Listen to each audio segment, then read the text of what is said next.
I press in between and I rockin' anything. Somewhere in a job, baby, somewhere in a job. Oh baby, oh, I can go nowhere now. I born from the love of sweet guys, oh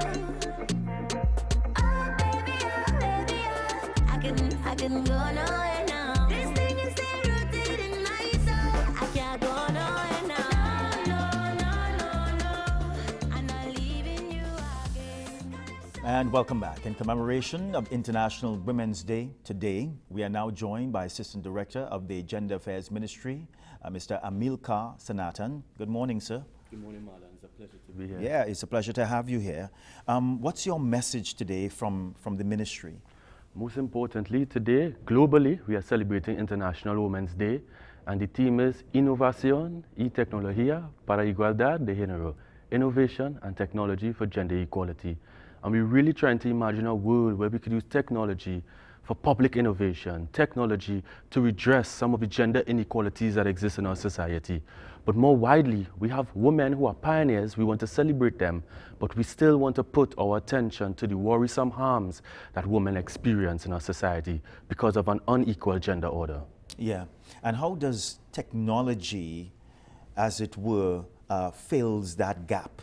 Well, first thing, we have to look at the inequality. Around the world, around 69%, 67% of women do not have access to the internet, whereas when it's compared to men, we have 63%. Low-cost data plans, we have private sector initiatives that need to make sure we have that. But we need to raise awareness on new forms of gender-based violence, such as cyberbullying, cyber insecurity, revenge pornography, which is a problem of our time. And when we think of the work in the Office of the Prime Minister with Gender and Child Affairs, we need to continue to raise awareness on one hand, but empower civil society actors, as well as create champions in the private sector to promote the ending of gender-based violence in our society. What are some of the problems that your ministry has been seeing as it relates to women in Trinidad and Tobago? Well, there are many problems that are development problems. Yeah. All development problems are gendered. This is not something our ministry is seeing. This is something every woman and man and every dem on the street they see. One of them, for example, would be sexual harassment against young women and girls when they go to work or school. You will have colleagues from Ministry of Labor who will speak today. That is a form of violence with them going into the workplace. That is not a form of decent work. When we think about development problems and the way we understand work and unpaid labor, domestic workers as well, who may not be regulated in a particular way, but they have rights guaranteed to them. Often these are women. And when we had a COVID-19 economic and social recovery, how do we protect the rights of the most vulnerable? These are the problems of our time, and all ministries are involved in this, whether it is increasing the number of women who participate in the leadership in the financial and energy sector, whether it is that we promote women, peace and security in the Ministry of Foreign Affairs, or in the Office of the Prime Minister, the social side of work, empowering women farmers who are involved with the fight against climate change, and we would always say engaging boys and men for gender equality, and of course the issue of mental health and well-being. Yeah. And do you think that some of the problems that our women face in society, they are problems that would have come from time immemorial in Trinidad and Tobago, where women were seen as less than men, and you think that that is continuing today? Well, I'm not here to be in the capacity of a historian for our society because I'm a public worker. Yes. However, there's a historical reality. The reason why you and I are here, the reason that I am even possible is because of an economic system that brought us to this side of the world. And part of colonialism was also a racist and a sexist gender order. It was a patriarchal one that used the bodies of women in particular for the reproduction of the plantation economy, that brought Indian women here as laborers in disproportionate ratios in terms of how they were working here and so on. But women were always involved with work as soon as they came. We didn't have the luxury to sit down and say we were at home. We didn't have an ideology that said women shouldn't work. You worked in slavery and you work in indentureship. And we live in a society where there are social values, but an economic order as well that says women must deserve less pay. And even when they get the job, they get less status in it. And we need to transform that. That is the responsibility of the state, and that is why the Office of the Prime Minister sees it as a priority. But we also see private sector entities as well as civil society as playing a fundamental role in making the changes in the workplace and on the ground, as we say. And is your ministry prepared to lead that thrust for greater equality for the women of this country? Of course we are prepared. Minister Ayanna Webster Roy right now is in New York at the United Nations representing Trinidad and Tobago at the Commission on the Status of Women 67.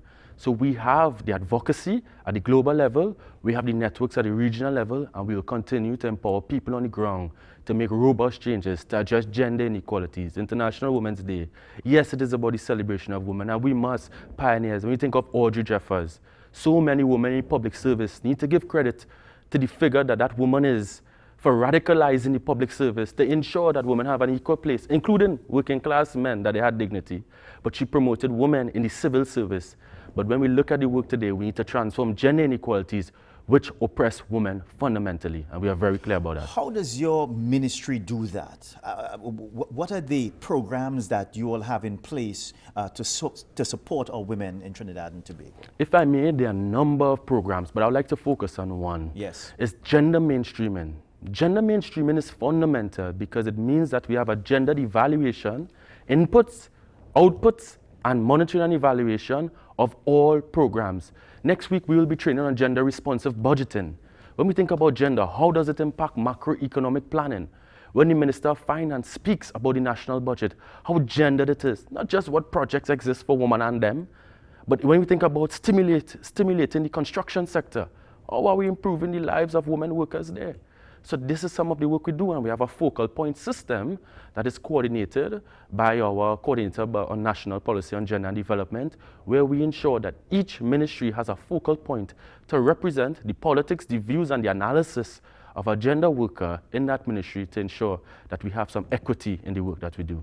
You know, sir, I think that when bad things happen to women in Trinidad and Tobago, there is sometimes a view that persons that are in power in Trinidad and Tobago do not really understand the concerns of women.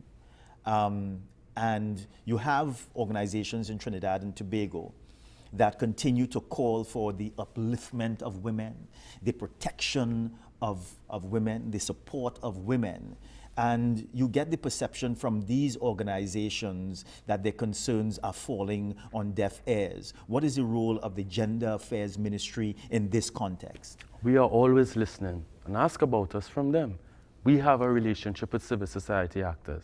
But even though I sit in the seat as the Assistant Director for Gender Affairs in the Office of the Prime Minister, I'm also a citizen. I'm deeply concerned with the state of gender affairs in Trinidad and Tobago, in the Caribbean, in Latin America, and around the world. When we see the unequal status given to women's cricket, that is a problem. Because if I have a daughter, I want her to have a fair shot and a fair pay for the work that she does. When we think about the work of public transport and the experiences many women take, especially who are involved with domestic labor, so they take public transport more during the day, then I have a serious issue for development. So nothing falls on deaf ears. We are people who are citizens who work in the ministry, and we will continue to do the work. Can we do more? Yes. And our main task, I would believe, in the Office of the Prime Minister is to ensure the intergovernmental approach, the all-of-government approach, takes form in it. It's difficult to work sometimes, but I have some youth and energy, and I have long hair, so people just listen to me when I walk on the road, if they think I'm selling nuts. When they think you're selling nuts? Yeah, man. That's a good one. But you, Mr. Sanatan, to me, you sit in a seat of power, if I can say that. And I think that you do understand the concerns of our women, folk in Trinidad and Tobago. But what is the problem when it comes to actioning what you are suggesting? Because I'm sure that women are viewing the program this morning and are saying, look, I'm very impressed by what Mr. Sanatan has said, you know. However, there has always been a problem of actioning the talk in Trinidad and Tobago. Yes, I think sometimes we understand the limited capacity of some institutions to effect changes as quickly as they are. But we had made pioneering changes in Trinidad and Tobago, which would be like the Domestic Violence Act that we have done since the 90s. We ratified that. And now we have amended it recently to ensure that more vulnerable groups as well as expand the protections in it. We have the domestic violence registry.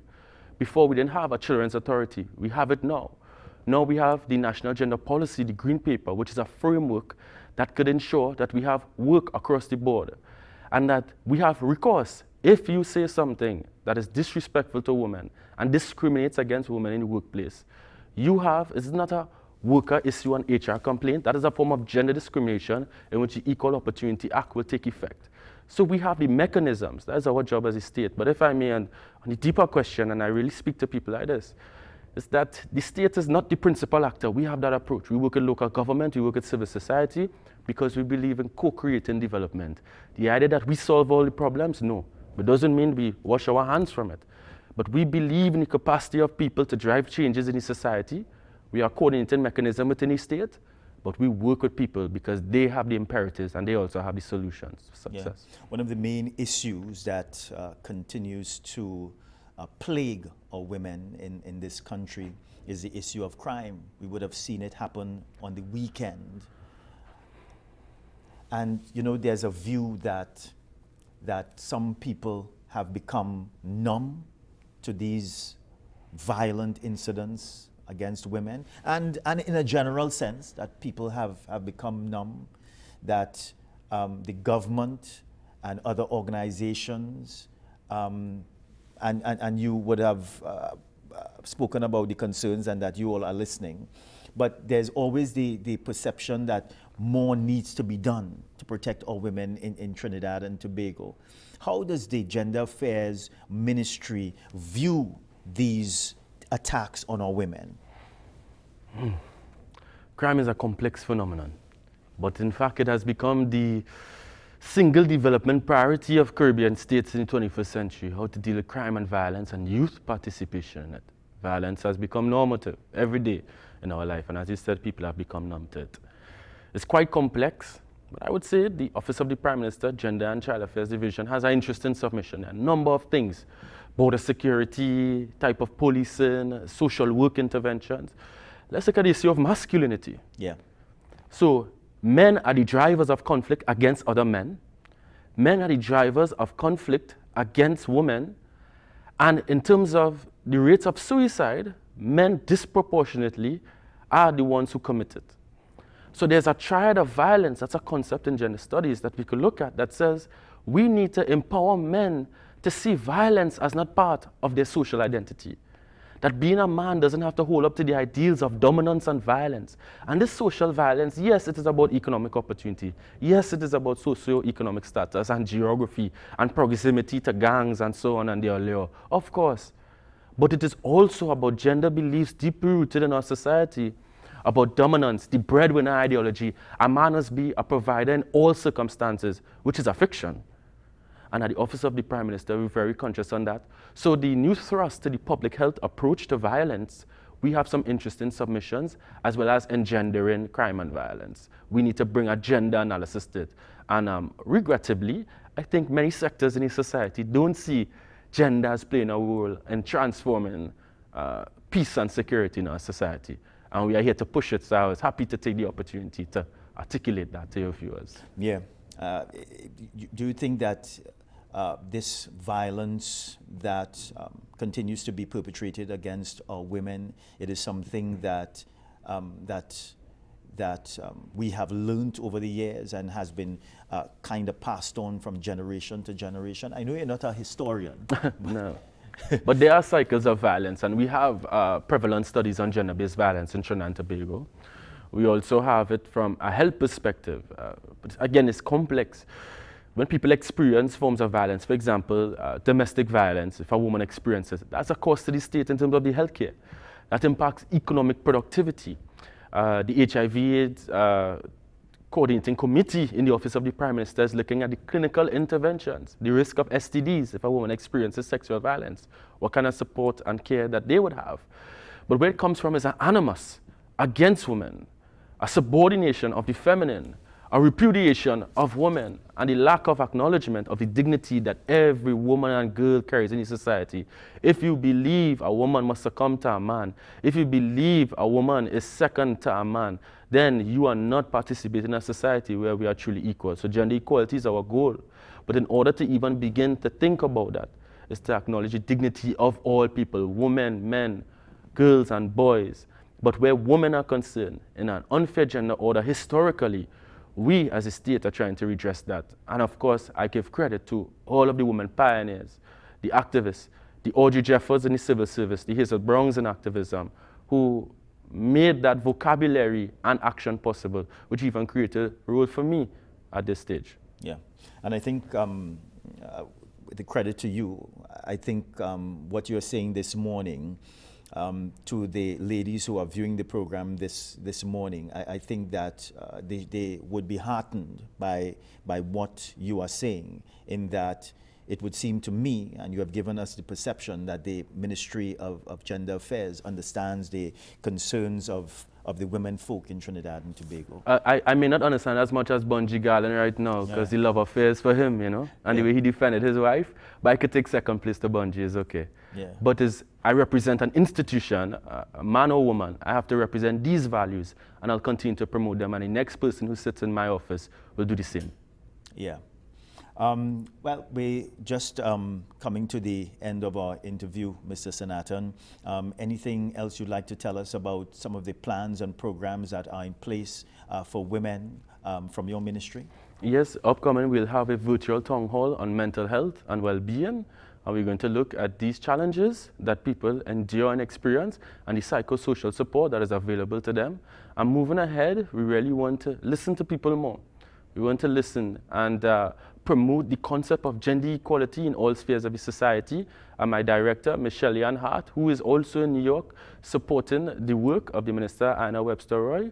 We will work together as a team collectively with the Office of the Prime Minister, Gender and Child Affairs Division. And we're looking to make things interesting. Carnival are done for us. This carnival for us right now. The work now start, eh? Done now.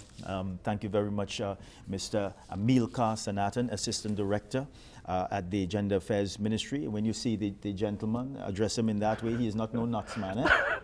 Right? Respect. Many thanks. Thank you. All right, so it's time to take a break, but let's check out this traffic update from on the Beetham Highway. No, we going outside and earning we own shilling. Ladies, what's we woman? Have changed the course without remorse. What?